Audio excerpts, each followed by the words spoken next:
lo primero piensa en el tsunami y vas a pensar, oye, voy a salvar a toda la comunidad, para que la ola no suba a mi área.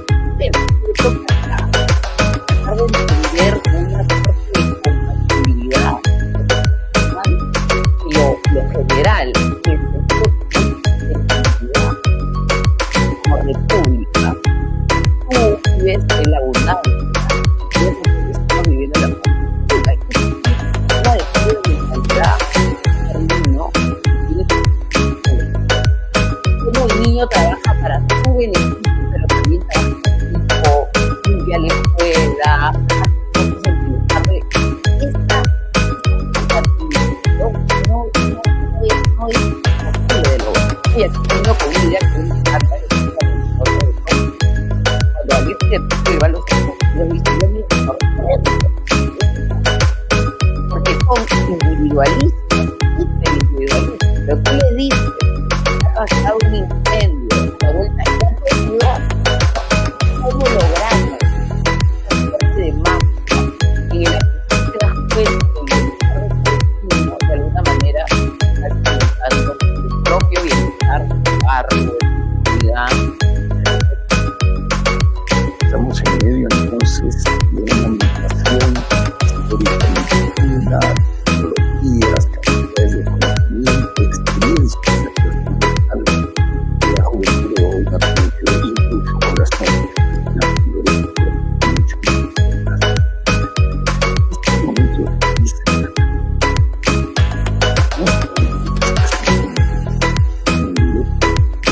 los órdenes sociales llega un momento en que ya no son órdenes suficientes, ya no pueden manejar esa realidad. No tienen una dimensión interesante de conocimiento más profundo de la verdad social. Existen líderes. Es una ocasión para precisamente darnos cuenta que la sociedad la hacemos en esta combinación de búsqueda de lo tuyo, de búsqueda de lo tuyo como parte colectiva. Conversando antes, me hablabas con bastante entusiasmo de la fuerza de muchas solidaridades locales en ese país. Las solidaridades locales con visiones pueden ser más eficaces para lograr el cambio de actitud. Entonces acá podemos representar, digamos, un pero que es como la prebenda, que no está llegando a sus límites, que no se puede el Estado es tomado, descuartizado, dividido, no ningún tipo de interés en lo que eso debe llevar al bienestar de todas las personas. Simplemente yo, mi amiga, mi amante, no, entonces es ya una degradación.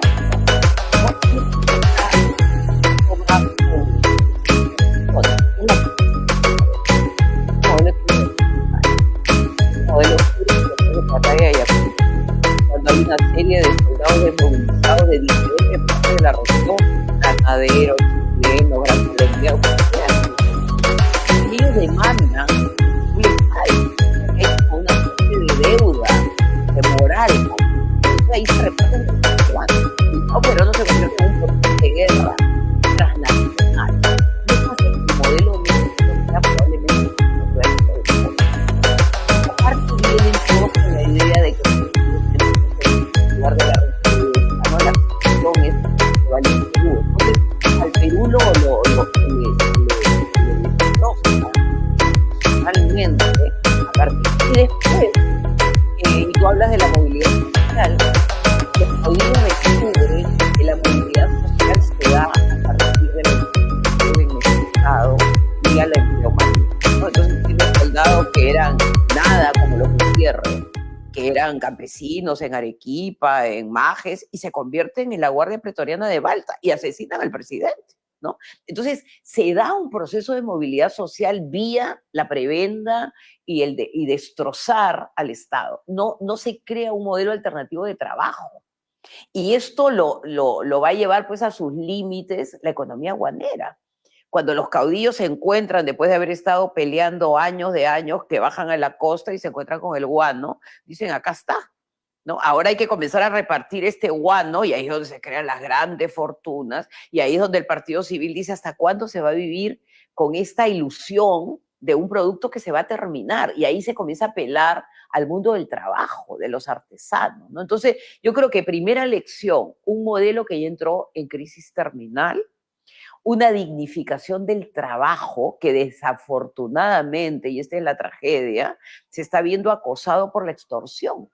¿No? La señora que vende una esquina, su pollo, la asesinan porque no paga 5 soles de cupo. Entonces, hemos llegado ya a los límites de un modelo y de que los que estaban confrontando, digamos, estaban sobreviviendo bien el trabajo, ya no lo pueden hacer.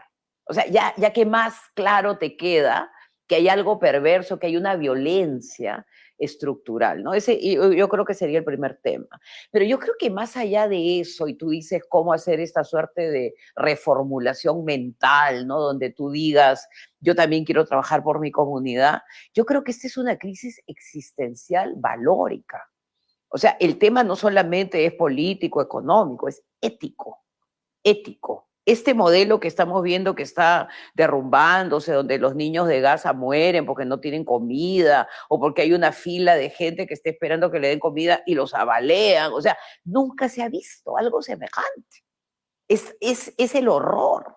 Lo que pasa en Ucrania, que llegan los soldados, violan, toman a los niños, son adoptados, o sea, es el horror absoluto a nivel mundial. Y el Perú está en su cuota de ese horror. Entonces tú dices, ¿qué haces? Te miras en el rostro y dices, este monstruo que yo he creado o he contribuido en crear, soy yo. Entonces tienes que confrontar tus demonios. ¿Y cuáles son nuestros demonios?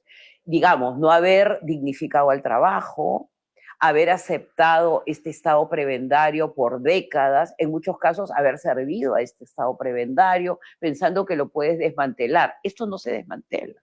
Esto lo tienes que reconocer, ¿no? Es como una personalidad que tiene problemas, digamos, a nivel psíquico y tiene que decir, bueno, yo necesito pues una terapia, yo necesito hacer un cambio en mi vida, ¿no? Entonces, al Perú se le está exigiendo un cambio radical y por eso que es interesante que la conferencia episcopal entre, porque acá hay temas ya que son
bueno, yo vengo de un colegio del que me siento muy orgullosa, que es el Colegio San Antonio, que es el Inmaculado Corazón de María, que sabe la monja, estoy la satisfacción de trabajar por los demás. Eso no te lo cubre nada, ¿no? Entonces, tú me dices, ¿esas solidaridades pueden funcionar? Sí, pero si esas solidaridades ven que su esfuerzo va a conducirlos a algo, ¿no? Porque si tú comienzas a trabajar por algo y todo se derrumba, nada funciona, simplemente lo más fácil es volverte digamos, a tu esfera individual y ahí tratar de ver por ti, por tus hijos, por tu familia. Entonces, yo lo que creo es que hay que comenzar a promover, y a mí me gusta mucho, acabo de venir de Santiago, un techo para Chile, por ejemplo. ¿No? Y esto lo hizo la UDI, eso lo hicieron, digamos, sectores de derecha que mandaban a estos chicos jóvenes a construir casas, ¿no? Entonces, ¿qué cosa podemos hacer para comenzar a encantar en la juventud o crear en la juventud que la solidaridad sí te da a ti una suerte de energía que no te la da, pues solamente pensar en el celular de última generación o irte a la fiesta. Entonces, primero que nada eso, el objetivo es crear una solidaridad. Ahora, lo segundo, que yo creo que es importantísimo, volver a la política municipal. O sea, no tanto apostar por la política nacional de ser gobernador o de ser senador. No, participar de la municipalidad. O sea, participar, digamos, en las decisiones, que es lo que está pasando en Miraflores, con lo que está ocurriendo, digamos, con el distrito, que las decisiones vienen de un alcalde que no le importa ni el bienestar, ni la estética, ni nada. Entonces, ¿cómo comienzas a incorporarte en las decisiones de tu pequeña comunidad? El mercado, las pistas, los jardines, ¿no? Y este libro precioso que quizás ustedes lo conocen de Schumacher, Lo pequeño es hermoso. Entonces, comencemos a construir la república de abajo para arriba, digamos, teniendo en consideración que la solidaridad va a ser necesaria para la sobrevivencia de la especie humana. O sea, no es solamente del Perú, acá la especie humana como que está en juego, en cualquier momento acá se aprieta un botón y podemos volar todos, ¿no? Entonces, la idea de la solidaridad, de la comunidad, del trabajo en equipo que no sabemos hacer los peruanos. O sea, hay un individualismo nuestro que es casi raya pues en la locura, ¿no? Que tú crees que lo puedes hacer todo. Y algo que yo creo que considero importantísimo, trabajar con el que piensa diferente a ti, ¿no? Porque el que piensa diferente a ti te permite ver un ángulo tuyo que probablemente no lo has observado, ¿no? Entonces, por eso te digo, y yo creo que acá el tema probablemente para mí sea muy ambicioso, pero yo creo que los que fundan la República, como están en el nivel espiritual, como son creyentes, están pensando en lo existencial. Y la libertad no solamente es una libertad política, es una libertad tuya, personal, tu liberación humana, ¿no? Entonces, volver a poner esos grandes temas filosóficos en la mesa y volver a las humanidades, volver a los griegos, volver a Marco Aurelio, volver a todos estos personajes que nos permitieron entender una parte de lo que significa ser humano, ¿no? Entonces, ese sería un poco mi comentario. Muchísimas gracias, Carmen. Ha sido un gusto.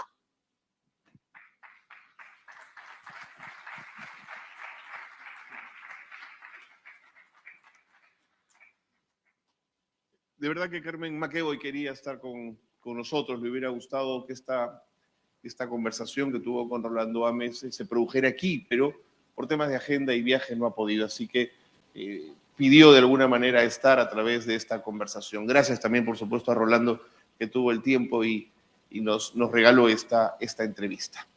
¿Qué les parece? Dale. ¿Qué les parece si ahora vamos con música y con alegría? Muchos aplausos, ¿eh? A ver, Nova Folk, con ustedes.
tom.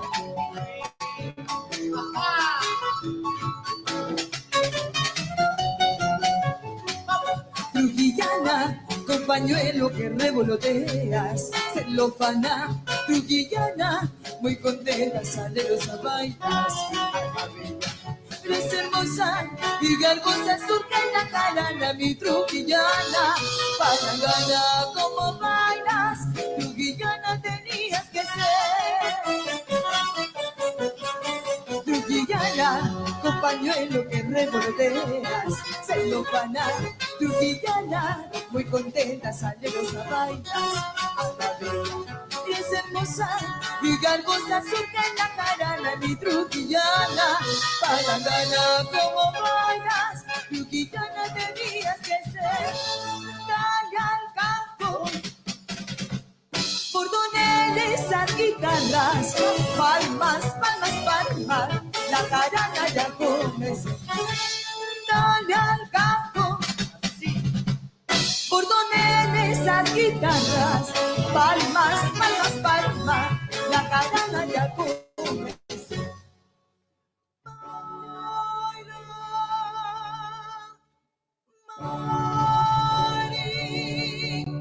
Nena, ¿cómo sabes tú ya que la reina de este verano mueve la cintura de acá para acá? El pañuelo alto no hay más a patear. Así baila mi trujillana, señor, al sonar la palma de agua. Con chicha de monte vamos a brindar y bebamos todos con Trujillo salud. Dale al campo, bordoneles, a guitarras, palmas, palmas, palmas, la jarana ya comenzó. Dale al campo, bordoneles, a guitarras, palmas, palmas, palmas, la jarana ya comenzó.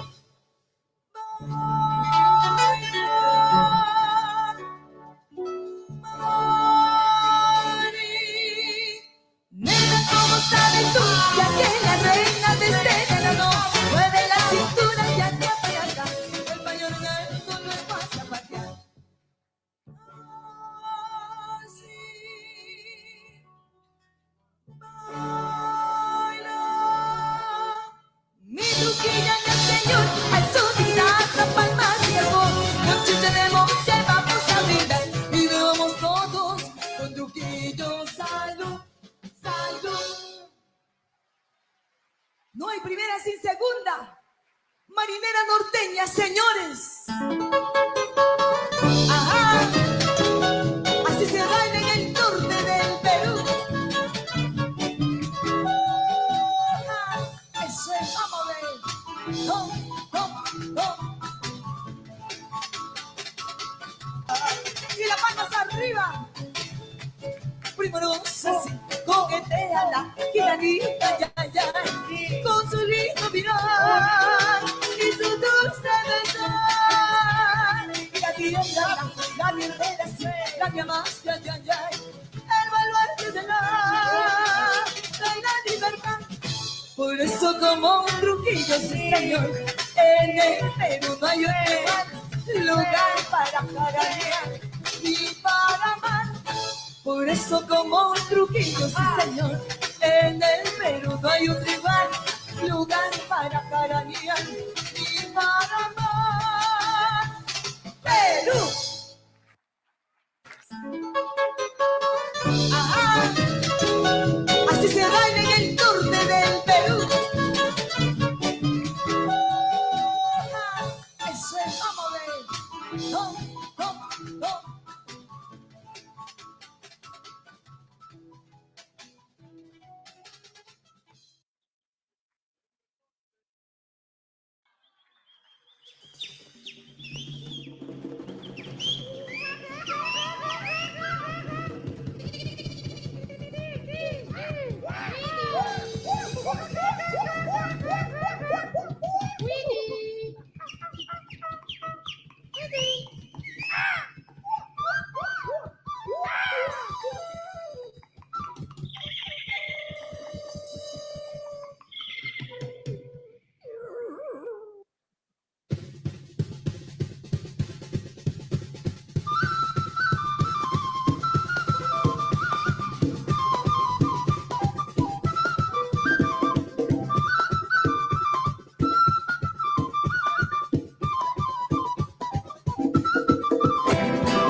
Bravo, Nova Folk, muchas gracias. Muchas gracias. Costa, Sierra y Selva en estos bailes, en este momento cultural. Quiero pedir al señor José Manuyama, si está con nosotros. José, por favor, acompáñanos. José es miembro del pueblo Cucama, él es docente, es miembro del Comité de Defensa del Agua en Iquitos. Y él quiere contarnos y darnos un testimonio. ¿Cómo estás, José? Bienvenido. Darnos un testimonio de lo que significa la defensa del agua en la Amazonía. Los dejo con él. Adelante.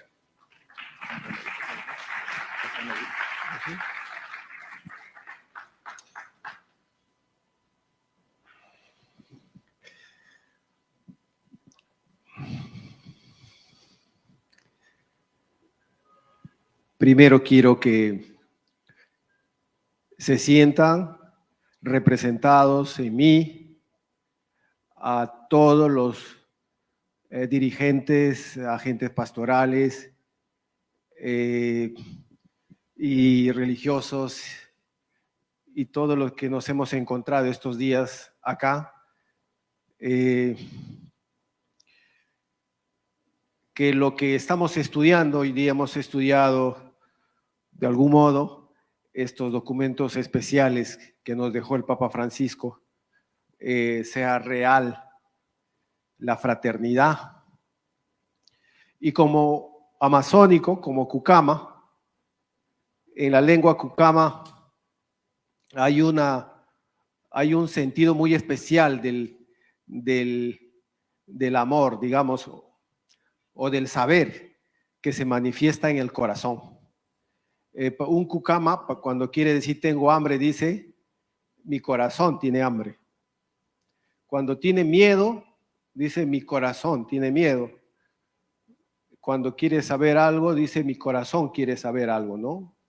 Es algo realmente extraordinario y es lo que quiero marcar en mi primera idea que planteo a ustedes. Acá estoy, acá estamos.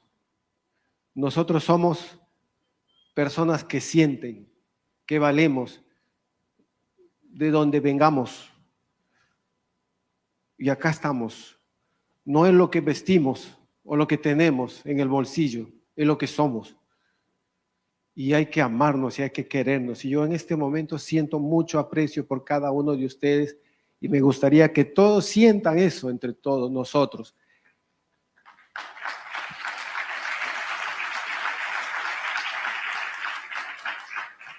Yo estoy siendo, como diría, bien amazónico al decir estas cosas.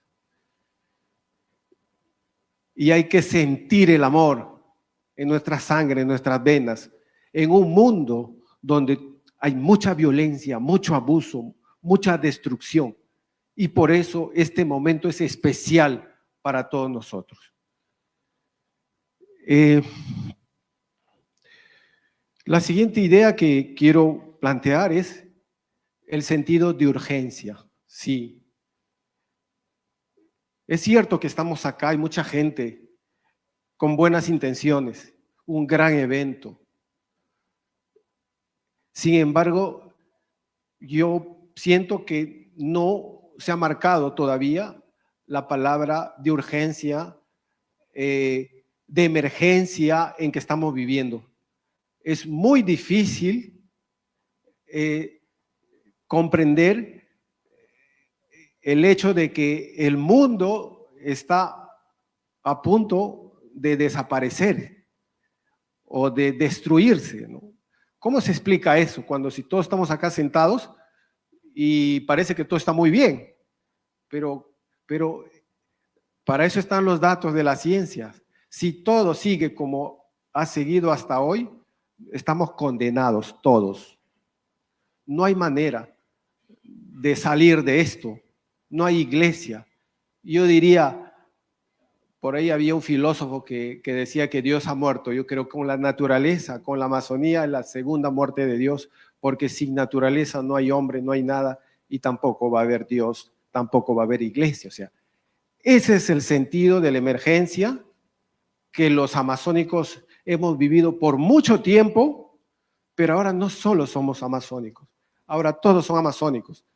Ahora los Andes, la costa, la sierra y todo el mundo es amazónico en el sentido que ya no solo peligramos nosotros, sino peligramos todos. Y entonces, todos tenemos que unirnos, como todo lo que estamos acá, debemos unirnos para intentar salir de este abismo en que estamos. Esa emergencia es la que nosotros, tal vez por eso estoy acá, porque eso es lo que un grupo de personas organizados en el Comité de Defensa del Agua hacemos para detener el riocidio más conocido del Perú, porque el río Nanay, que es el río que abastece de agua potable a Iquitos, en este momento está recibiendo alrededor de 3 toneladas al año de mercurio a causa de la minería ilegal. Y en varios años ya son grandes cantidades de mercurio que se han arrojado. Si todo sigue igual, tendremos entonces en unos años más a un río que es maravilloso, extraordinario, que nos da muchas cosas, convertido en un río de contaminación imposible de servir a la vida. Entonces, por eso estamos acá, por eso estamos en emergencia y por eso queremos que una reunión como esta no quede ahí. Y para eso hay que sentir el sentido de emergencia, para que desde los espacios, desde las parroquias, desde los púlpitos, en realidad se transmita que algo malo está pasando. Todas las civilizaciones, bueno, en nuestro país han pasado, ha habido muchas civilizaciones, grandes civilizaciones se han desaparecido. Entonces no sería novedad que desaparezca este mundo, pero creo que lo que dice la ciencia, y ahora en Brasil se van a reunir los gobiernos para ver el tema del cambio climático. La enfermedad de la crisis climática es una enfermedad de fin de mundo. Y entonces, para poder detener eso, necesitamos transmitir ese sentido de emergencia. Felizmente, ustedes, como yo, hacemos lo que hacemos. Es tal vez curioso sentir cuando uno va a dormir y decir, oye, pero nadie hace nada. A los gobiernos no les interesa hacer nada. ¿En cuántos años nosotros estamos denunciando este caso de la minería en Iquitos y no pasa nada? Iquitos, o sea, el río está ahí, están todas las autoridades, ¿y acaso alguien hace caso? Y uno se va a dormir pensando, bueno, esto no tiene solución, ¿no? Y hablando de Perú es hablar de Madre de Dios, de Río Santiago, de hablar, ahora hablamos de Patás, hablamos de todo, ¿no? Entonces, ¿qué hacemos? Y al final terminas diciendo, pero no hay más, somos nosotros. Es decir, y ahora somos nosotros, todos los que estamos acá. Somos nosotros los que tenemos la misión de comprender esto y creer de que con la resistencia, con la perseverancia de hacer lo que hacemos, a veces, y con la ayuda de los espíritus de Dios o de Jesucristo o de la Virgen María o de la vida o del Chuyachaki, como decimos los amazónicos, se puede dar el milagro. El milagro no solo de evitar que el Nanay desaparezca, que los otros ríos también, que la Amazonía no desaparezca, que la vida en el planeta no desaparezca. Y en ese sentido, coincidimos. Escuchaba a la historiadora Carmen McEvoy, preocupada por lo que pasa en el país a nivel político. Y ella decía, hay que aprender, hay que ir a las fuentes, pero pensaba en Europa, ¿no? Como buena quizá criolla, pero no hay que ir tan lejos. Hay que mirar al mundo amazónico. Porque el Papa Francisco fue brillante en interpretar al mundo amazónico en una óptica que tiene mucho que enseñar al mundo, a todo el Perú incluso. El Papa Francisco sacó una exhortación para la Amazonía, sacó su Laudato Si. Yo no sé si realmente toda la feligresía o los hermanos religiosos comprendieron el mensaje del Papa, porque el Papa sí sintió la urgencia y la emergencia de la vida. Pero el Papa descubrió muchas cosas. En su Laudato Si dice cosas que los amazónicos ya tenemos. Por ejemplo, te pide la conversión ecológica integral, que en otras cosas no es más que vivir a lo sencillo.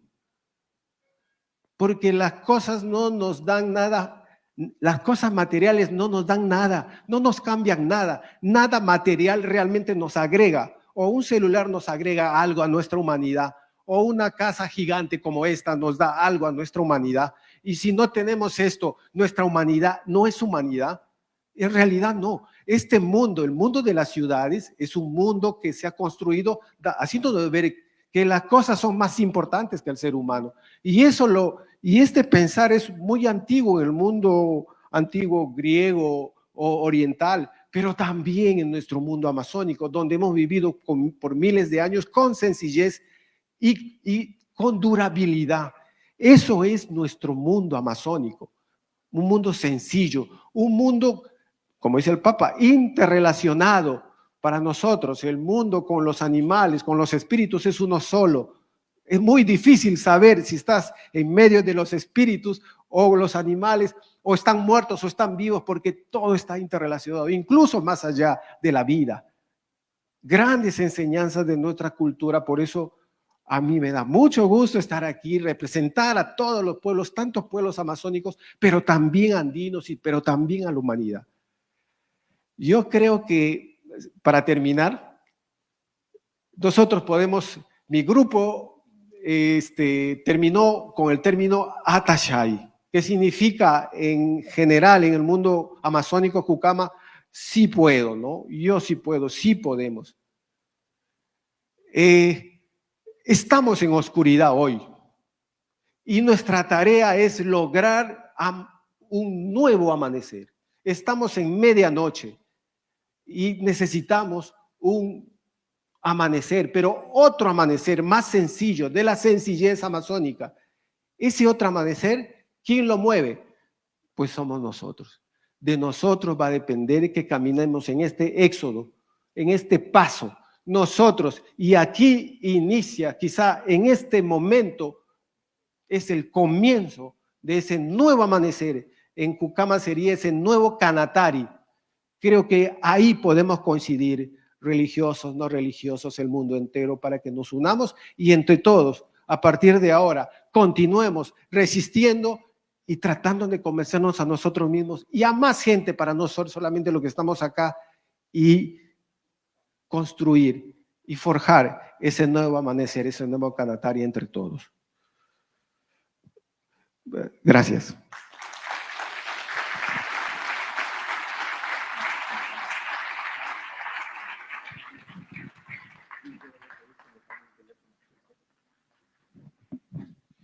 José Mayunama, más claro, imposible. Traer el sentido de urgencia a esta reflexión ha sido sumamente valioso. Gracias, José, gracias por esas palabras y por esa lucidez. Muy bien, vamos a continuar con el programa y lo que toca ahora es escuchar las palabras de Monseñor Alfredo Vizcarra, arzobispo de Trujillo. Él nos va a presentar una ponencia, una conversación que va a girar en torno a la experiencia de un pastor desde la función como obispo en las regiones del país. Va a ser sin duda muy importante e interesante escucharlo. Monseñor Vizcarra, adelante, por favor. Viene con su barra, monseñor, muy bien. Sí, qué gusto. Qué buena barra, monseñor.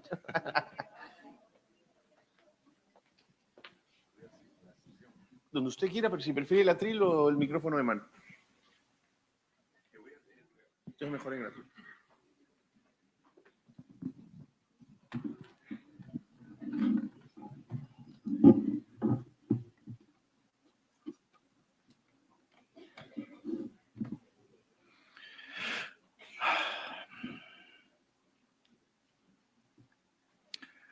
Bueno, no sé bien si voy a leer, porque probablemente lo mejor es que hable así a capela.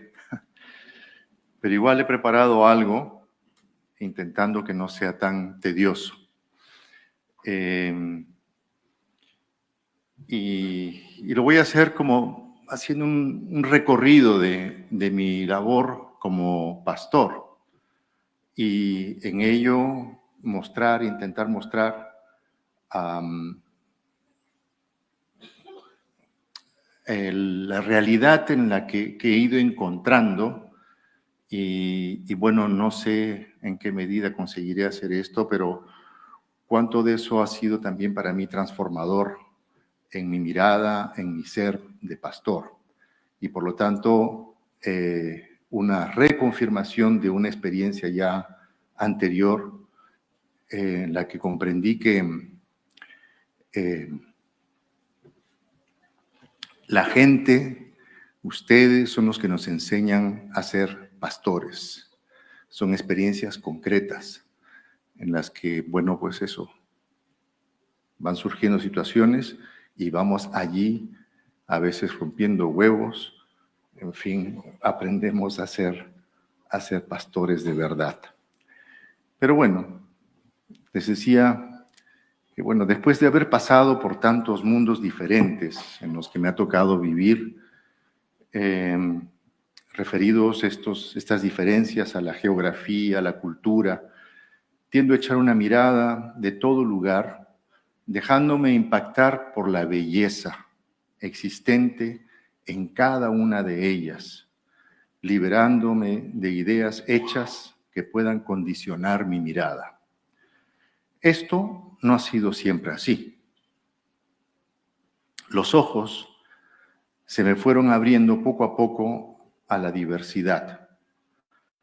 Recuerdo que cuando por primera vez cuando llegué por primera vez al Chad, en África, mi mirada me hacía considerar que estaba en pleno desierto. Y a pensar por ende que había llegado a un terrible lugar, y comencé a preguntarme qué estaba haciendo yo allí, para qué fui. El compañero jesuita que me llevaba, que me conducía, y que estaba allí en ese país ya hacía muchos años, y que por suerte mía es un enamorado de la región donde viví durante casi 2 decenios, me ayudó a abrir los ojos a la belleza de ese lugar semidesértico y así comprender el modo de vida que allí se desarrolla, eso que ahora llamamos ecosistema. Mientras avanzamos por la carretera desde la capital a la región de Guera, el paisaje era todo igual, dunas, a veces bosques ralos de acacias, bajo un sol abrasador. Exclamé, «Esto es el desierto». Y el jesuita me dijo, «No, mira las plantas, los árboles», y comenzó a describirme sus cualidades. Por si acaso, eran de verdad muy raros, estos árboles, y para mí era el desierto. Efectivamente, después entendí que estábamos en el Sahel, o semidesierto. No estaba en el desierto. En adelante, no hice ningún comentario, decidido a ir aprendiendo.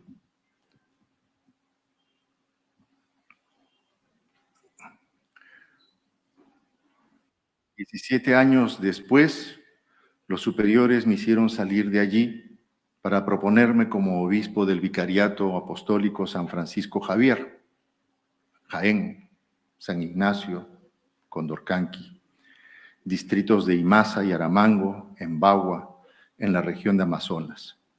Recuerdo que cuando llegué me quedé maravillado ante tanta vegetación, tanta agua. Pasé de paisajes áridos y de escasa flora y fauna a la exuberancia. Al principio no dejaba de decir a la gente de las comunidades que su lugar era un verdadero paraíso. Luego fui percibiendo la presencia del antigénesis en este paraíso. Eso de nuestras contradicciones que nos acompañan a lo largo de toda nuestra historia humana. En mis visitas, mientras nos internábamos a aquellos maravillosos paisajes, yo iba disfrutando y pensando en cómo esta configuración del entorno natural influye en el carácter y modo de ser de las gentes de estos lugares.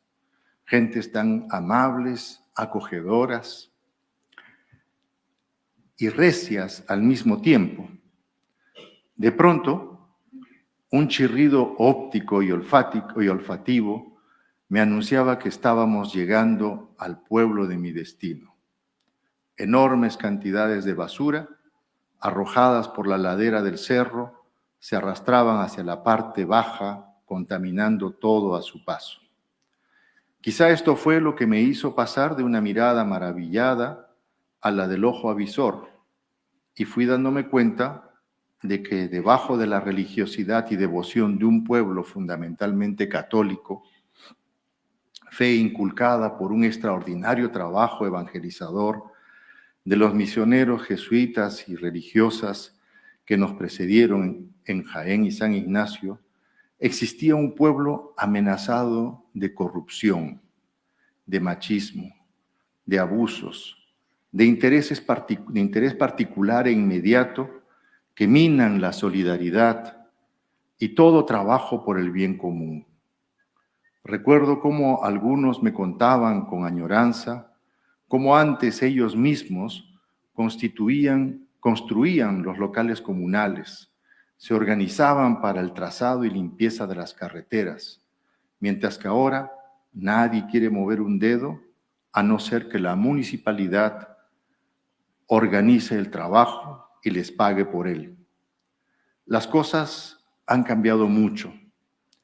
Han aparecido muchos servicios del Estado, no siempre preocupados en mejorar la calidad de vida de las poblaciones.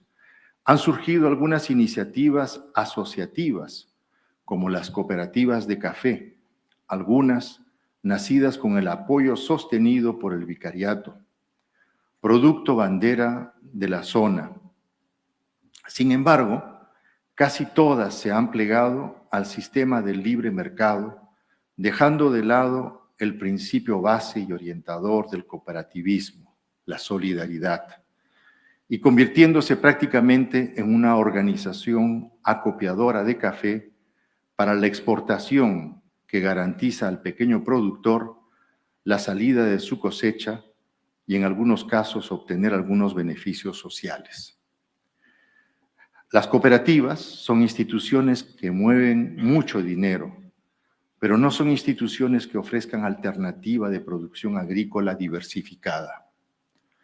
Los campesinos trabajan para alcanzar el dinero que necesitan para cubrir los gastos de sus familias, especialmente para mandar a sus hijos y a sus hijas a estudiar fuera. Para los jóvenes, el futuro no está en el campo. Para rematar esta situación, Jaén y San Ignacio se ha visto invadida y con mucha fuerza por la minería ilegal en estos últimos 2 años. La población se ha dividido en los opositores a la minería ilegal y los que son favorables a ella. Entre estos últimos, algunos de nuestros catequistas. Estas actitudes y comportamientos de nuestro pueblo son manifestación del poder de convicción que ejerce sobre ellos el dinero rápido, debido a la necesidad que debilita toda conciencia solidaria y toda idea de bien común. La idea de un proyecto alternativo que tenga en cuenta una mejora de la calidad de vida para todos les queda muy lejos y muy difícil de realizar. Como le decía uno de los pobladores a un sacerdote que se oponía a la presencia de la minería: dennos ustedes de comer entonces. Los obispos de nuestra iglesia peruana, en su carta pastoral de 1958 que cité al inicio de este encuentro, y en la que Seas ve la fuerte e inspiradora de su nacimiento, después de considerar los varios problemas que atravesaba el pueblo peruano en aquel entonces, señala que ninguno es más urgente que el problema económico y social, que a primera vista parecería ajeno al campo religioso, pero que en verdad condiciona el desarrollo y la efectividad de nuestras iniciativas apostólicas y afecta la buena disposición para recibir el mensaje evangélico, y que con espíritu de hermandad procuremos que los hijos de Dios podamos todos contar con ese bienestar material, sin el cual se hace difícil escuchar y realizar el mensaje de paz que se contiene en el Evangelio. Cuánta razón tenían ya en aquel entonces. En la parte de la selva del vicariato, en Condorcanqui, la minería ha venido a socavar aún más la cohesión de este pueblo, que por su historia de organización clánica y familiar, por la distorsión de algunos elementos culturales, como puede ser la venganza y la brujería, debido al contacto con el mundo moderno, el tejido social se está viendo muy afectado y a veces disminuido. Este ha sido otro lugar maravilloso en el que me ha tocado vivir durante estos últimos 10 años y medio de vida como pastor. En mi afán de conocer este medio, las costumbres e intentar de adentrarme un poco más en la cosmovisión, al inicio tuve visitas con estadías de 1 mes aproximadamente en medio de ellos. Fueron solo 3 años en los que realicé esto, que me significaron un acercamiento impresionante a su mundo. Gracias a ello pude entender, por ejemplo, y de manera experiencial, aquello de que todo está interligado, todo está interconectado. Viví durante un mes en el pleno bosque amazónico, caminando de pueblo en pueblo por caminos fangosos y bien escarpados, surcando ríos y quebradas, y durante ese mes viví del bosque. No necesité de nada de lo que pertenece a nuestro mundo, como nos lo decía hace un momento nuestro hermano.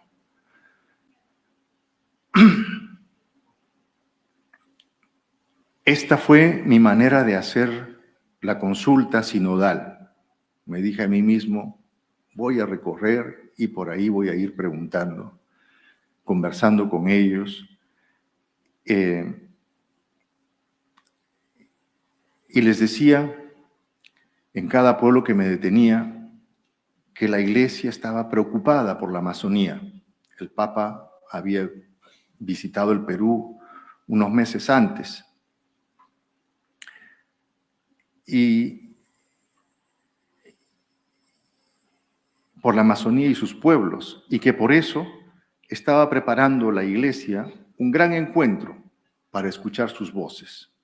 Y recuerdo que en varias oportunidades me hicieron saber de su escepticismo ante tantos proyectos que ya les han llevado y que han fracasado y que no trajeron ningún cambio en sus vidas, en su situación.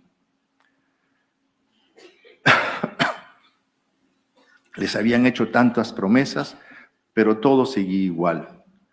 Pude ser testigo ya en ese momento de la división entre comunidades que estaba provocando la minería allí en la cordillera del Cóndor. Años más tarde, la presencia de las dragas para la extracción del oro en los ríos del Cenepa y el Santiago vino con la trata de personas, de menores sobre todo, la prostitución infantil. En medio de esta situación que les he descrito, lo que también he visto es la fuerza de la vida que pugna tercamente por abrirse paso frente a tantas barreras y obstáculos que encuentran los pequeños, o sea, los campesinos, los pequeños productores, los pueblos indígenas, cuando todo parece amenazar sus posibilidades de vida, de aspiración a una mejor calidad de vida. Es impresionante la cantidad de organizaciones que existen y que surgen por iniciativa propia de los pobladores. Mujeres que durante la pandemia, y aquí hay personas que saben muy bien de eso, que se organizaron para poder desarrollar alguna actividad que les trajera alguna entrada, algún recurso económico, y que eso las ha ido haciendo crecer poco a poco y constituirse pues en una asociación, gracias, con diferentes iniciativas. Primero, la producción de abonos para una producción también de café orgánico, luego bajo la conciencia de la disminución del caudal del agua, la reforestación, y luego después valorar el papel de la mujer, que ya estaba siendo valorado a través de actividades de tejidos, por ejemplo, que hacían antiguamente. En fin, una cantidad de otras iniciativas también de producción de animales menores, asociaciones prácticamente, y en su mayoría de mujeres, y en el mundo indígena, ceramistas igual. Bueno, estas cosas quiero también mencionar aquí. A mí me parece que en un país en el que somos observadores perplejos de la captura de la democracia por unos pocos que han tomado el poder legislativo y desde allí los demás poderes para gobernar totalmente de espaldas a esta dinámica y a las necesidades del pueblo, estas diferentes iniciativas son verdaderas prácticas democráticas y de búsqueda de esperanza, de alternativas que mejoren sus condiciones de vida. Pero claro, a esos precios a mí me parece que es injusto. Todo así tan cuesta arriba. Quiero mencionar aquí, para graficar lo que estoy diciendo, la organización que surgió en Jaén y San Ignacio para hacer frente a la minería ilegal. En las visitas que hacía a las comunidades de Jaén, la gente me hablaba preocupada de la presencia de la minería y del tremendo daño que ésta iba a ocasionar a la cuenca del río Guayllabamba o Chunchuca, afluente del Marañón finalmente. De esto surgió el Frente de Defensa Medioambiental y Desarrollo Humano Integral de Jaén y San Ignacio. Para no hacerla muy larga, solamente mencionarles que el día 5 de marzo de este año, este frente movilizó a más de 6,000 campesinos que se concentraron en San Ignacio para manifestar su rechazo a la minería ilegal. Y llego ya a Trujillo. En febrero de este año, y no necesito en realidad decirles mucho, y yo tampoco apenas tengo 6 meses allí, de la situación de inseguridad en que se vive en esta ciudad. Hoy mismo ha estallado una carga de dinamita en un almacén que ha dejado 3 heridos. Es inaudito que en los sectores marginales de la ciudad la ley la hagan las bandas delincuenciales. La población se ha adaptado a ellos. Ya nadie osa rechazar la protección de estas bandas que les garantizan poder continuar con sus actividades económicas, taxis, tiendas, talleres, etcétera, mediado del pago del cupo. Pero junto con esto, lo que me ha sorprendido mucho, también puedo mencionar lo de Patás, que no está en mi jurisdicción. Sin embargo, estuve por ahí después, no ahí, sino cerca, en la región de la Sierra, ha sido el lugar donde he comenzado las visitas que estoy haciendo. Pasé una semana allí, estuve en Quirubilca, a 4,000 metros de altura. Todo el pueblo de Quirubilca es minero. El cerro donde viven está lleno de huecos, parece un queso. Socavones. Cada quien con su socavón, supongo. Hasta el borde de la carretera, socavones.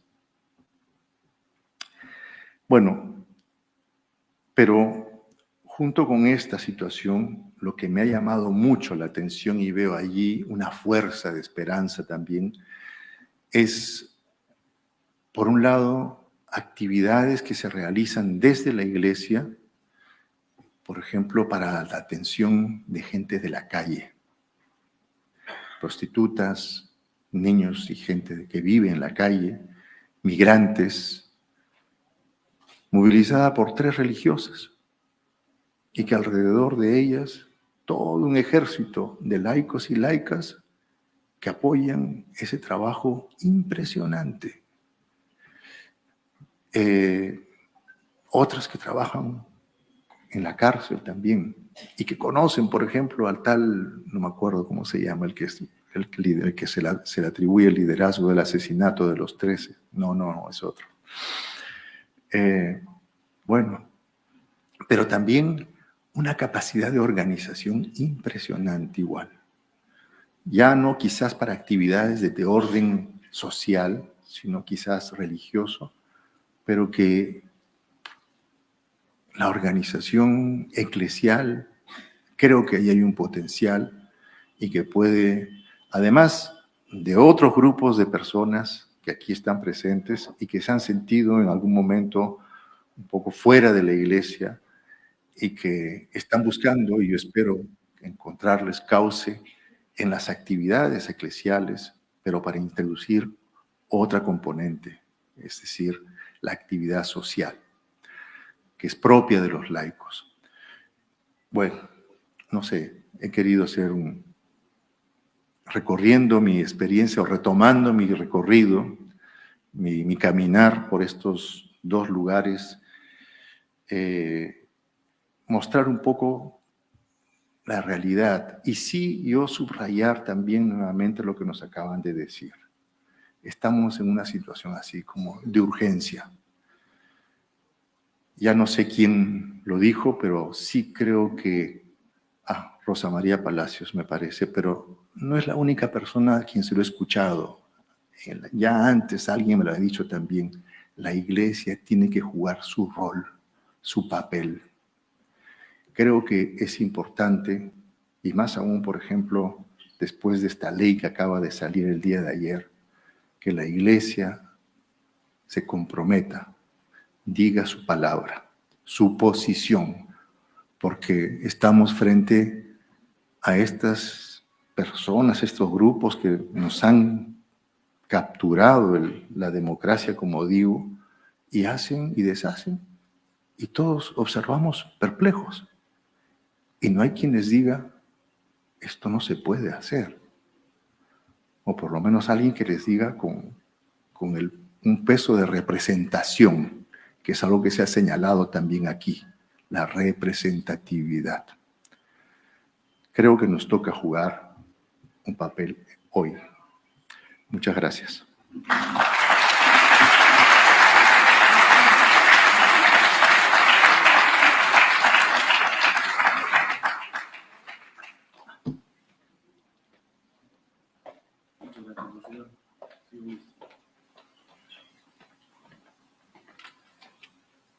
Muchas gracias, Monseñor Vizcarra, por esas palabras y por esa reflexión.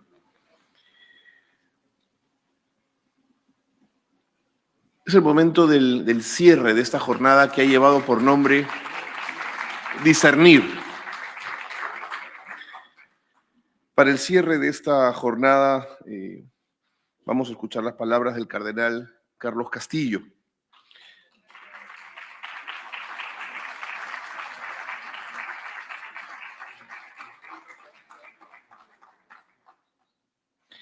El cardenal Castillo va a brindarnos una charla, una conversación que gira en torno a entender y acompañar al Perú en su crisis democrática y social desde el Evangelio. Adelante.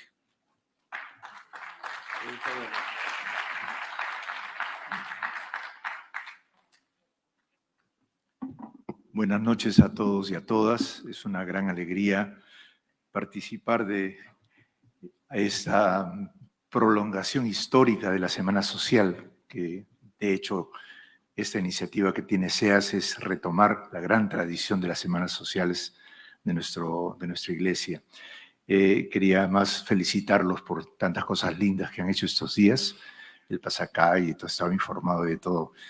Y ahora, permítanme en este final de este día, hacerles unas reflexiones quizás para presentar este tema que se me ocurrió que podía ser una cosa, digamos, probablemente adecuada, sobre todo pensando en la influencia del Evangelio en nuestra experiencia, tal como el Papa León lo acaba de decir, ¿no es cierto? La mejor manera de hacer una acción social de la Iglesia es evangelizar en el corazón de la experiencia de compromiso social.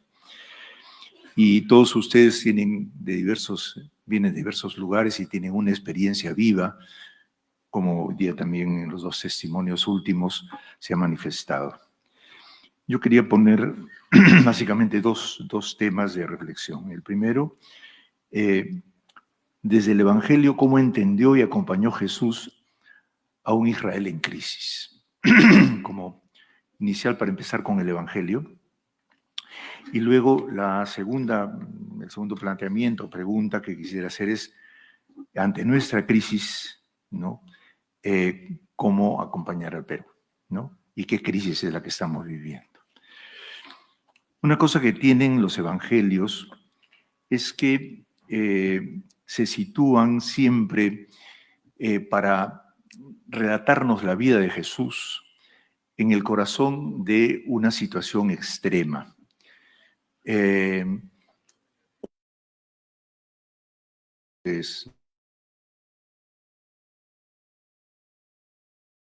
Lo bautiza, hay diversas versiones, en Marcos lo bautiza Marcos.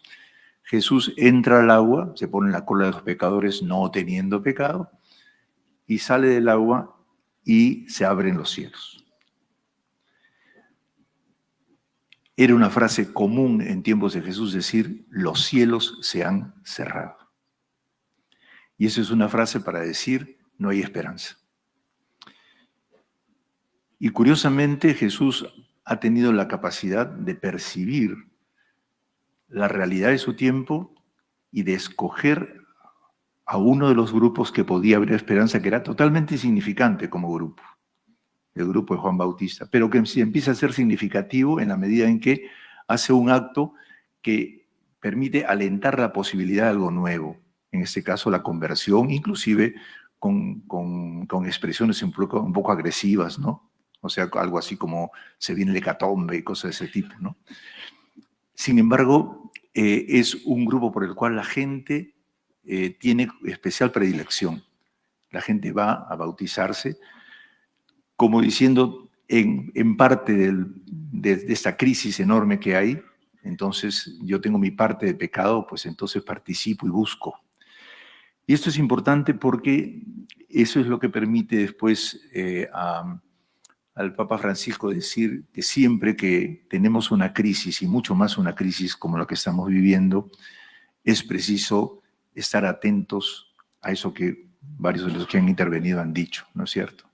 O sea, a los grupos germinales, en donde hay el nacimiento de algo nuevo y que a veces no se perciben, inclusive a veces son paradójicos, ¿no? La vez pasada un gran amigo mío me dice, ¿dónde se han puesto jóvenes que no salen a la calle y ya no protestan, ¿no? Y entonces yo le digo, te voy a decir la frase de Jesús, miran las aves del cielo, ¿no? Las aves del cielo y las flores del campo, que no siembran ni cosechan. Cuando le dice a sus discípulos que no anden preocupados, ¿no? ¿Y qué me quieres decir? Le digo, me dice, ¿no? Bueno, mira, por ejemplo, en las plazas como los chicos bailan, pero se dedican a eso, ya no protestan, ¿cómo es posible? Porque mira con los ojos del 68 lo que sucede en los años 2000. Es decir, pensamos que la conciencia política, la conciencia social siempre está, salvo que te den un coscorrón como le dieron a los jóvenes, les mataron a Brian e Inti, y además a los que vinieron después en las demás masacres que han venido en el último tiempo. Y entonces la gente, ¿qué hace? La gente no se duerme, la gente crea otras posibilidades. Y eso es una de las cosas que está pasando hondamente y que quisiera resaltar, porque en el tiempo de Jesús se vive, cuando se dice los cielos están cerrados, es porque realmente no había salida. Y la prueba es que al poco tiempo Israel va a ser invadida, van a destruir el templo de Jerusalén, y al poco tiempo, en las 2 o 3 incursiones de la guerra judía, finalmente terminarán los judíos por el mundo. Y la iglesia acompañando eso.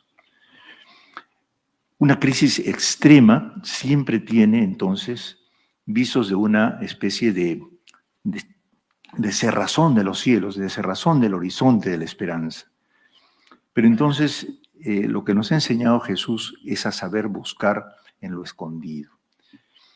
Entonces es muy importante porque la tradición de la cual viene la fe cristiana es la tradición de los profetas, pero especialmente de un profeta, el profeta Isaías, la tradición del siervo sufriente, que es un antecedente histórico que ocurrió muchos siglos antes, casi 8 siglos antes, pero que fue mantenida y cultivada por los grupos de profetas y reyes que fueron defenestrados, que fueron sacados del poder por parte de los sacerdotes. Ustedes saben que en el tiempo de Jesús ya no existían los reyes, ni existían los profetas. Por eso se le llama profeta a uno que propiamente no es de origen profético, que es Juan Bautista, que era hijo de cura, o sea, era hijo de Zacarías, ¿no? Que era, evidentemente era un sacerdote. Fue un sacerdote marginal porque ya los saduceos habían tomado el poder y los contrataban, así como algunos curas contratan, ¿no?, de vez en cuando algún cura para que les celebre una misa. Y ellos se agarran el resto, ¿no? Entonces, el problema que intenta presentar el Evangelio es cómo una larga tradición que está anidada en la historia por siglos se puede actualizar manteniendo la conciencia y la observación y el culto. Hoy día se ha descubierto que el siervo sufriente es un rey, y es un rey que asesinaron los sacerdotes. Ese rey está en las dos genealogías de Jesús, el rey Zorobabel, y que nadie sabe qué pasó con él. Se piensa que, al contrario, el siervo sufriente era una imagen de Jesús ya anticipada. Imagínense, 8 siglos de diferencia, tener que hacer una profecía para que llegue a Jesús. Se aplica a Jesús, pero se refiere a una persona de su época. ¿Esto por qué lo digo?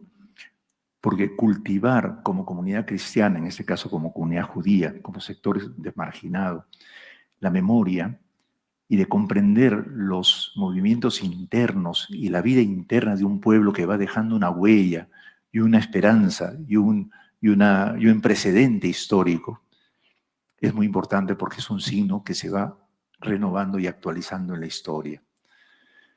Y nuestro país está lleno de Zorobabeles, aunque no han sido reyes, pero en las provincias, en la gente, todos nuestros muertos y gente que ha muerto por los demás. Por eso en el Perú una de las cosas más curiosas que hay y que es muy importante para poder acompañarlo es reconocer que el héroe en nuestro país es siempre un mártir y si no, no es héroe. Yo cuando fui alguna vez la primera vez que viajé a Francia, ¿no?, los héroes, Napoleón había ganado un montón de guerras, ¿no? Los nuestros no han ganado ninguna guerra, las han perdido todas. Pero hay una cosa fundamental: han muerto dignamente. Han dado testimonio del servicio a su pueblo, en la mayoría de los casos. Entonces, nosotros, como cristianos, para acompañar a ese pueblo, necesitamos considerar que en situaciones de crisis siempre hemos tenido ejemplos significativos de entrega generosa y que hoy día hay nuevas formas de entrega generosa que estamos llamados a realizar. Y como Jesús inicia su camino insertándose en la época, en el pedazo de historia que le tocó, pero vuelva significativo toda una historia que venía del pasado, la renueva y la relanza, Jesús nos invita a, vamos a decir, a mejorar la calidad de nuestras inserciones. Por ejemplo, el evento que estamos haciendo ahora es para eso, para pensar cómo acompañamos en este momento, pero no solamente para seguir con todas las cosas que estamos haciendo, sino para mejorar la calidad.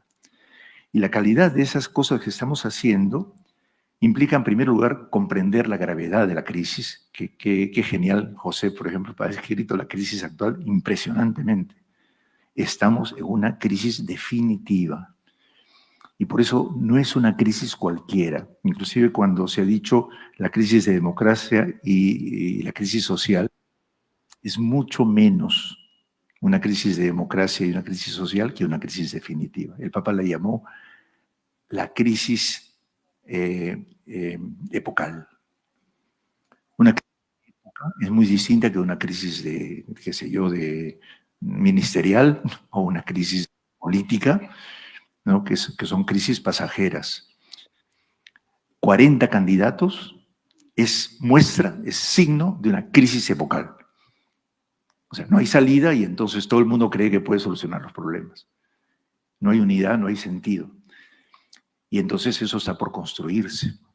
Y requiere entonces de una inteligencia colectiva en donde todos esos movimientos que, por ejemplo, ahora el Monseñor Alfredo ha manifestado esta gran potencialidad que tenemos en todos nuestros lugares donde vivimos, nuestros barrios, nuestras regiones en donde la gente se junta, requieren varias cosas.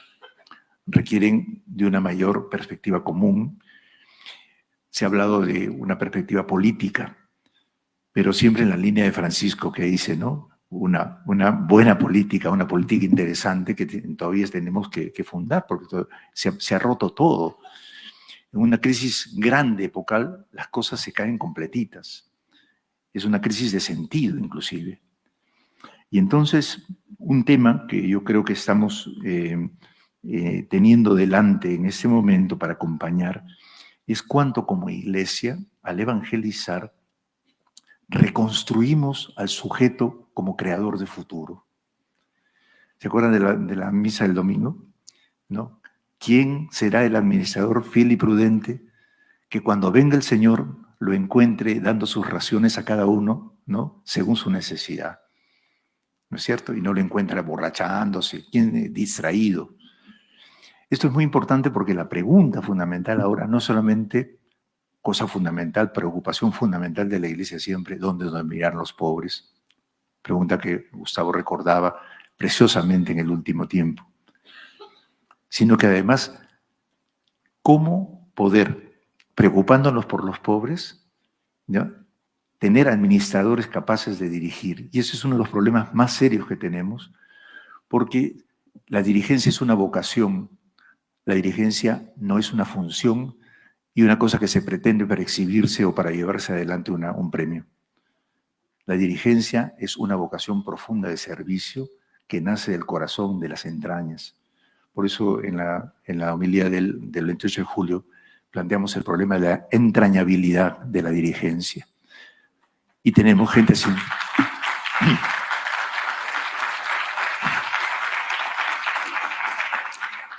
Y tenemos dirigiéndonos gente sin entrañas, gente que quiere olvidarse de su ser. Podríamos decir que los potenciales gamonales, los herederos de los antiguos gabonales, hoy día se sienten, inclusive algunos que vienen de raíces muy hondas y habiendo sido muy pobres, se olvidan de que han sido pobres. Y creen que por tener un título o porque sacaron el título de Gazángor y con eso pudieron ser diputados o senadores o como van a ser dentro de poco, o congresistas, creen que se pueden burlar de la gente. En ese sentido, comprender la gravedad de la crisis es una tarea. Jesús tenía una visión histórica de lo que era una crisis. Si ustedes leen antes las tentaciones, especialmente en Lucas, las tentaciones de Jesús en el desierto, son las 3 grandes tentaciones de la historia de Israel. El pan a cualquier precio en el desierto, el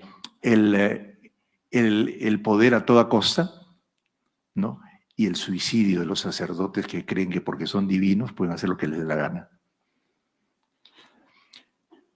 Jesús tiene una comprensión honda y teológica para acompañar la vida social y política de su pueblo, y se da cuenta que el problema principal es cómo mantener la esperanza. Se descubre que si bien hay razones de organización, que cosas que se pueden hacer y se deben hacer, inclusive yo creo que el modo de comportarse de Jesús en el camino, todos lo han visto, ¿no? Todos lo han leído los evangelios. Camina con la gente, cura a la gente, agita, levanta, ¿no? Yo una vez decía en una clase, Jesús era el alentador del reino, y como era una clase grande, uno me escuchó el arengador.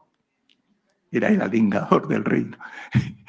Y un examen me lo pone, y yo le puse 20, porque construyó su propia teología a partir de su experiencia.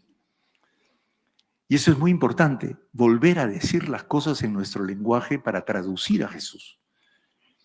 Y entonces, si bien es cierto que nosotros todos estamos con experiencias muy concretas, lindas, que estamos haciendo en diversas partes, necesitamos tener una comprensión profunda y simultáneamente saber traducirla. De hecho, es lindo escuchar ahora a José decir las palabras que en su pueblo se dice amanecer, por ejemplo. No me acuerdo la expresión porque todavía no sé esa lengua.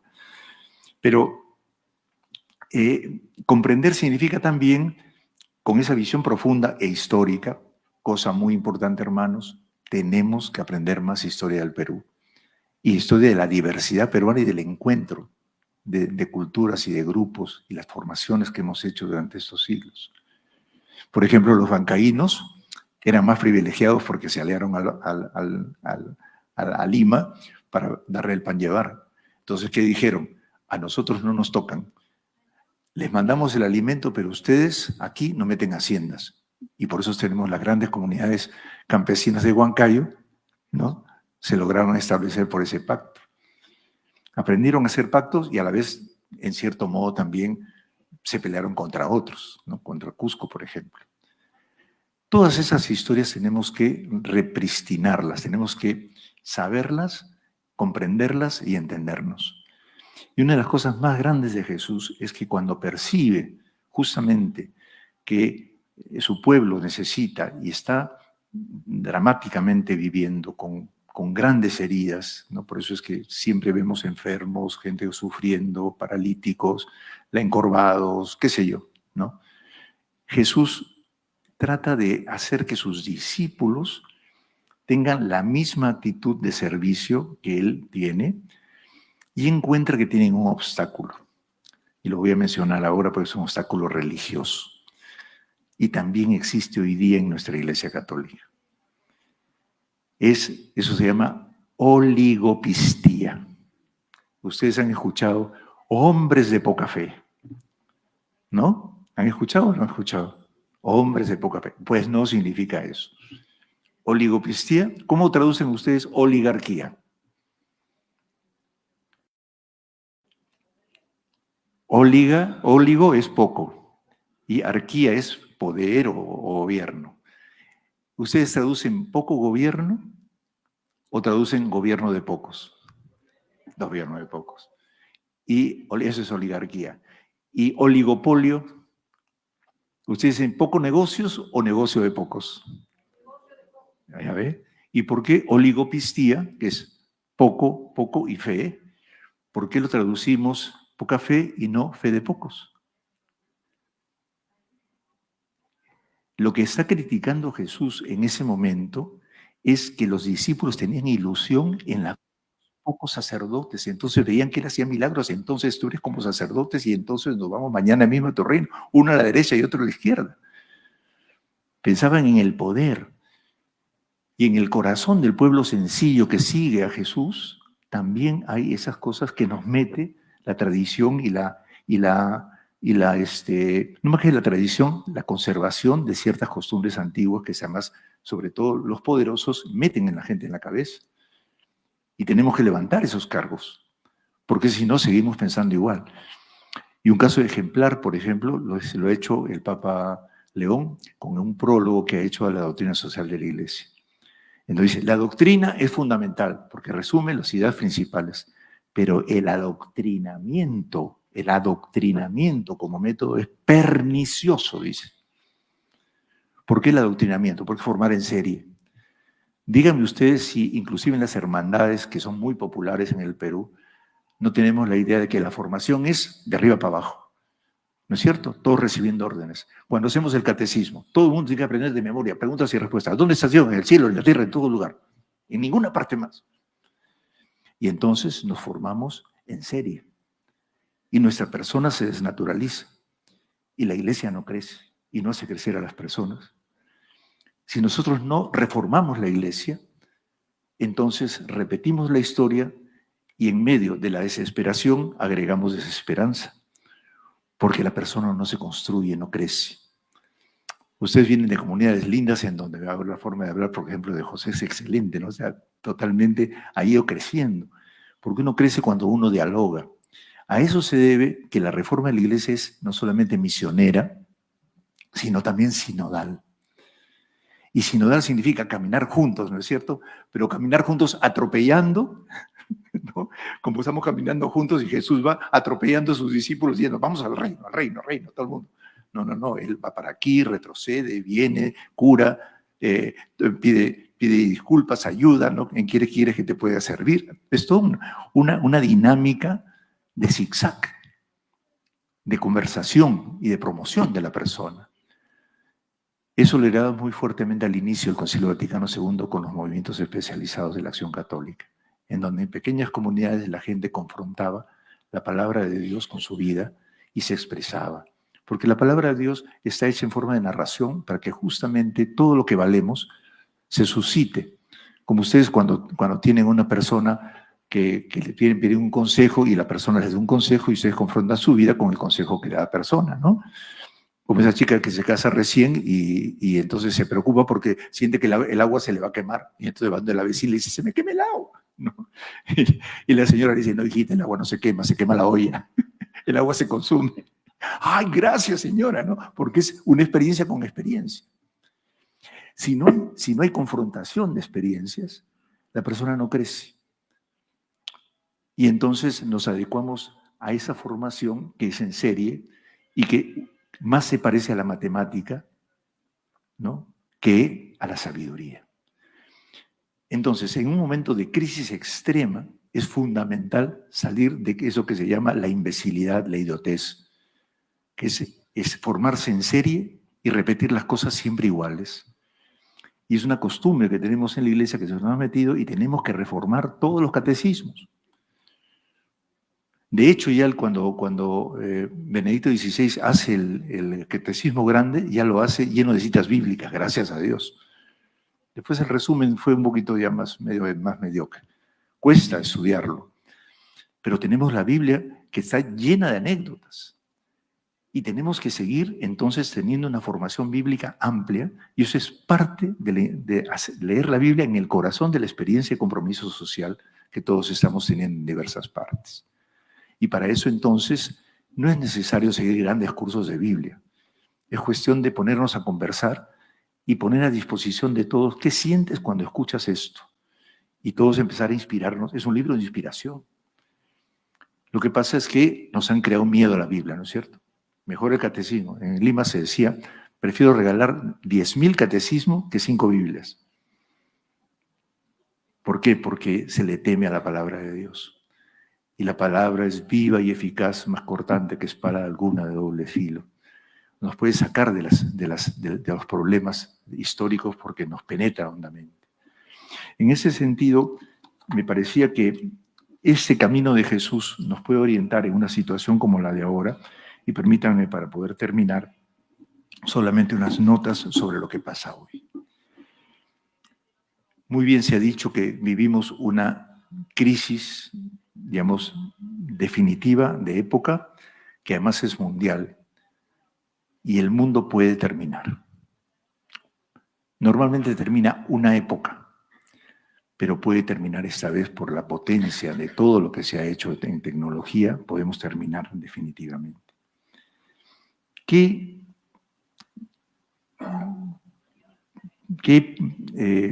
chispita hay en el mundo hoy día que puede ser chispa de esperanza?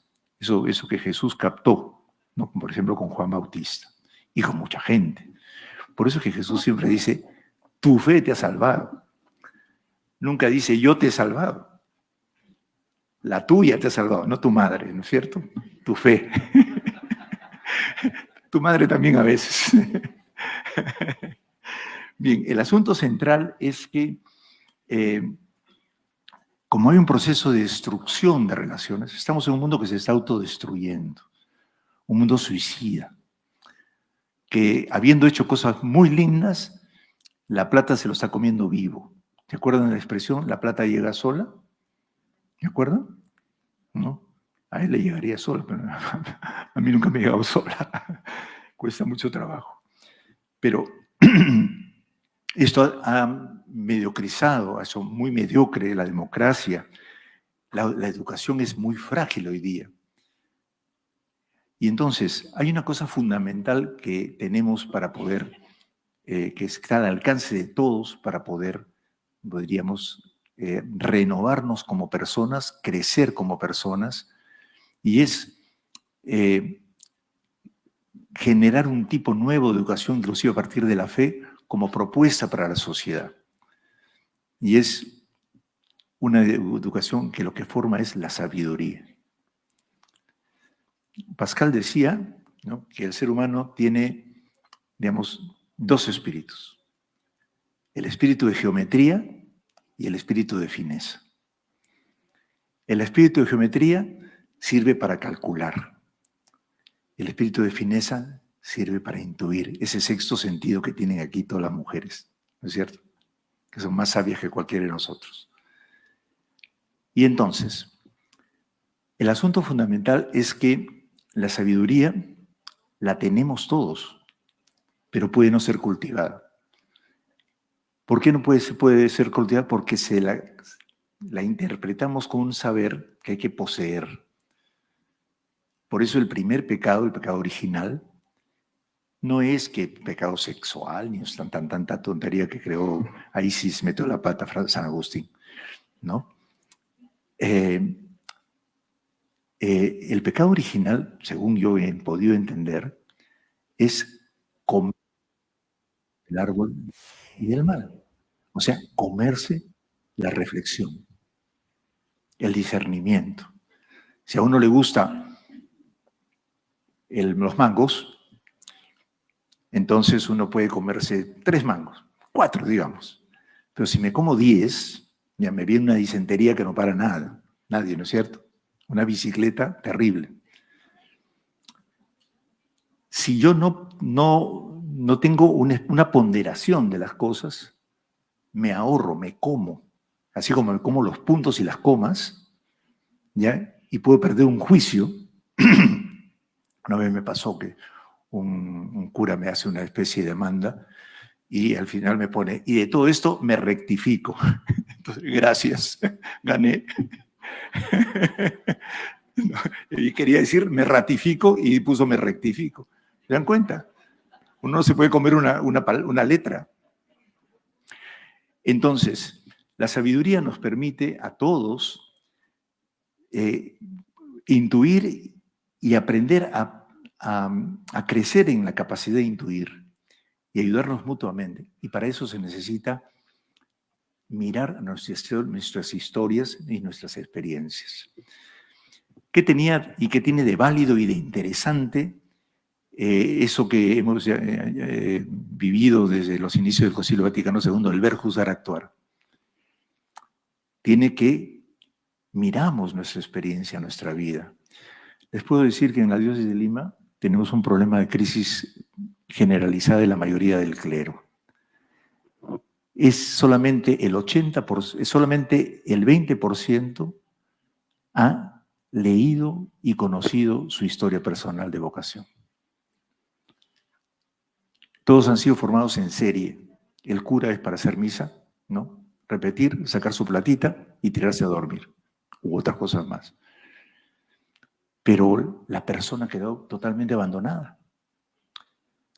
Y nosotros tenemos el deber siempre, en primer lugar, de entender qué me ha pasado en mi vida. Hay una cosa linda que ha aparecido últimamente, que es una chica que se apellidaba Huamán y ha descubierto que es Yupanqui, porque ha hecho un estudio de toda su vida y le han hecho un árbol genealógico y ha encontrado que es cusqueña y se ha encontrado consigo misma. Las historias nuestras valen muchísimo. Todas nos han dado esa flexibilidad para vivir distintas situaciones y acontecimientos. Y lo que pasa es que lo que tenemos una idea falsa de nosotros mismos porque tenemos que aparecer, ¿no es cierto? Cierta persona que ustedes conocen le encanta aparecer, ¿no es cierto? Pero se ha olvidado de su ser. Si reconociera su ser, sería mucho más compasiva como persona. Pero cada día se endurece más. Y así sucede siempre con la persona cuando no ha manejado esta belleza que significa ser sabio. Pascal decía que el espíritu de fineza es infinitamente superior al de geometría. Es decir, todos los cálculos, etcétera, ¿no?, que se hacen, ahora los hace la inteligencia artificial, ¿no? Y además inclusive se equivoca muchas veces y te pide perdón, además. Pero el gran problema es que no intuye. No tiene pálpito, no tiene sexto sentido. Y eso es fundamental del ser humano. Y eso es lo que nos humaniza. Entonces, el tiempo que estamos viviendo es para agudizar hondamente nuestra capacidad de intuir en lo que está pasando. Y la confrontación de todas las intuiciones que tengamos en el seno de la vida popular nos puede ayudar a ir elaborando las ideas que van a ser fuente inagotable para el futuro, para las nuevas generaciones. Y de hecho, muchas cosas las aprendemos en la casa, ¿no? Uno de los problemas que tenemos, por ejemplo, en las prédicas, es que muchos curas nunca dicen, no, como mi mamá decía, no, ¿qué van a decir su mamá? Mejor no hay que ocultar eso. porque yo tengo que hablar como teólogo. Entonces hacen recitación de dogmas en las prédicas. Las prédicas es para conversar de esa manera. En ese sentido, ¿cómo se sale de una gran crisis histórica? Curiosamente, con el diminuto sentido de Jesús de insertarse en la realidad profundamente. Y Jesús va caminando y va profundizando, va viendo los rostros, va además cantándole a su pueblo. La prédica de Jesús es una prédica alentadora, arengadora, como dice mi alumno, y que por lo tanto requiere de parte nuestra, y ahí quizás podríamos ir concluyendo, le permite comprender también cómo está en movimiento la fuerza de Dios en la historia. La palabra reino de Dios no significa, qué sé yo, un palacio de gobierno con su rey, ¿no? Significa el reinar en movimiento de Dios en la historia. Percibir cómo está actuando la fuerza de Dios presente en toda la gente, en todas las intuiciones, las cosas lindas, las cosas feas también. Y justamente hay una cuestión que tenemos que superar, es pensar que Dios solamente está en el cielo. Desde Jesús, Dios está en la tierra, está en el mundo, inclusive en el corazón de las guerras, en el corazón de las situaciones más terribles, en cuestión de las opresiones. Ahí está presente clamando. Y por lo tanto nuestra capacidad de creer se refuerza con nuestra capacidad de intuir. Y entonces, claro, ustedes me dirán, voy a decir una cosa que siempre se dice cuando hay una crisis, ¿no? Es un problema educativo, de formación. Es cierto. Lo que pasa es que esta es una cuestión de reeducación colectiva entre todos con todos, y en donde nadie tiene la verdad absoluta, y en donde todos estamos llamados a participar. Justamente porque eso es lo fundamental, surgen los dictadores que nos dicen que ellos tienen la verdad absoluta. Y han visto cómo están saliendo por todos lados, ¿no es cierto? Hoy día acaban de decidir los destinos del mundo en Alaska. 2 que deciden el destino del mundo, ¿no? Eso que se lo crea su tía, ¿no es cierto? Porque el destino lo definimos nosotros. Y ahí viene el asunto. Una de las cosas que se está planteando como alternativa más fuerte en el tiempo actual es que desde las bases de la sociedad los movimientos populares empiecen a organizarse y a tomar en sus manos, ¿no?, la vida de los territorios y de las naciones. En ese sentido, la utopía que hemos tenido de una democracia que está fallando, y está por el suelo ya, es una democracia solo representativa. Lo que hemos tenido en la historia de nuestro país, por si acaso, y en la historia de todos los pueblos, es un intento de conversación democrática participativa. Y por lo tanto hay que anchar la democracia. Y entonces el ideal hay que cambiarlo. Seguramente que la democracia representativa fue muy importante para Rousseau y los revolucionarios de la Revolución Francesa. Pero ante el fracaso moderno que ha derivado de ellos, tenemos que inventar la forma de democracia que tiene que ser en el momento en que el mundo se está hundiendo. ¿Y quién va a hacer eso? Por eso es que el Papa tenía esa frase, ¿no se acuerdan del Papa Francisco? Todos, todos, todos, todas, todas, todas. ¿Por qué? Porque nadie es poco importante aquí. Todos somos importantes. Y por eso entonces hay que sacar pecho y hay que sacar aliento de parte del Señor que nos dice todos somos importantes. Eso es lo que hizo Jesús con nosotros. Reconocernos y darnos la posibilidad de vivir con dignidad. Y termino con una cuestión importante para nuestra fe. Estoy estudiando ahorita que el Señor de los Milagros no solamente se originó por los terremotos.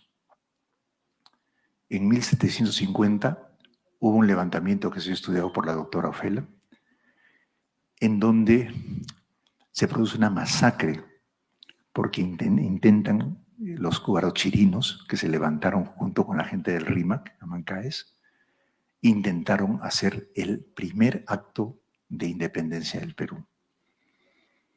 Después vino Tupac Amaru, pero hubo un acontecimiento importantísimo en que masacraron y colgaron de la muralla de la ciudad a todos los que masacraron.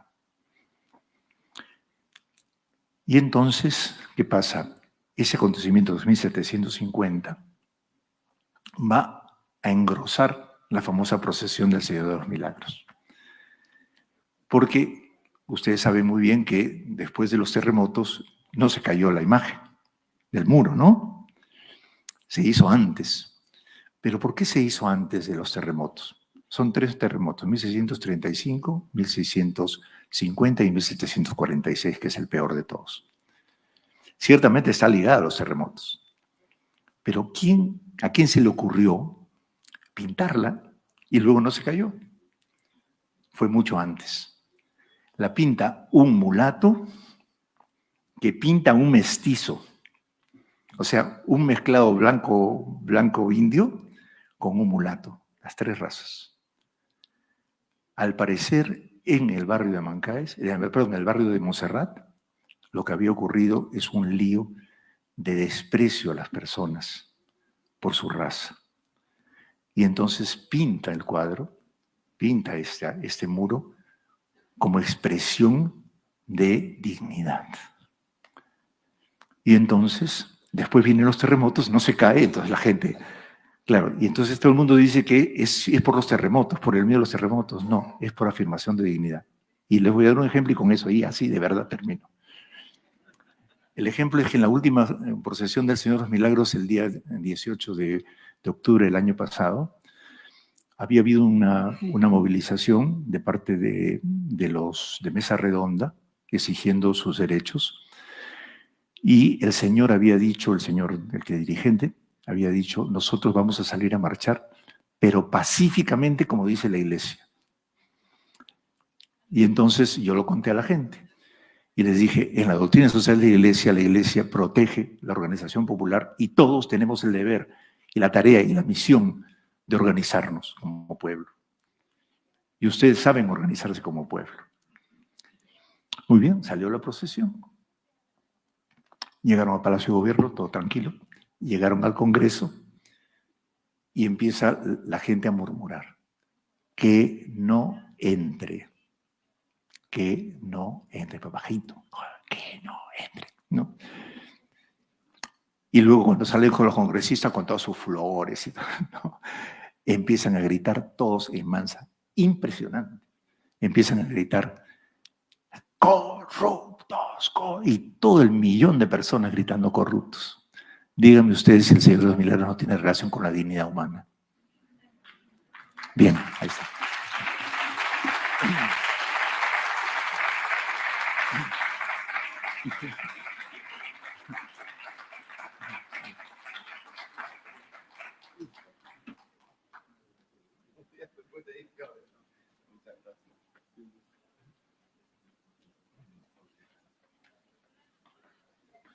Bien, y con las palabras del cardenal Carlos Castillo ponemos punto final a la jornada número 2, que he llevado por nombre Discernir. Algunos anuncios previos me dicen que la cena para los que se están quedando es a las 8:30 de la noche.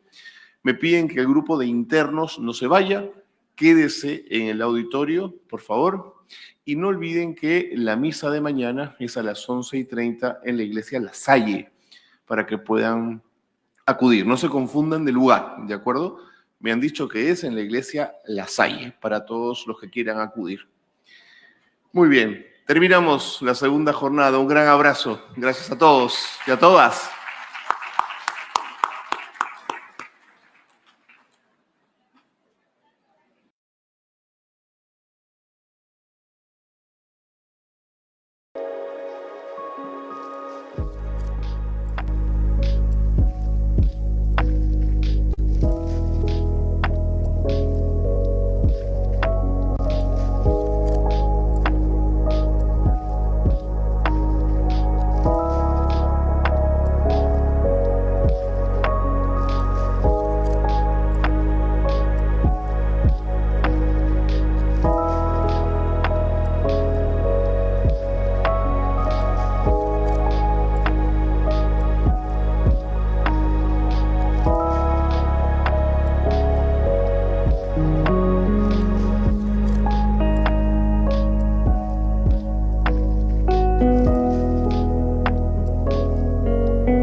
Gracias.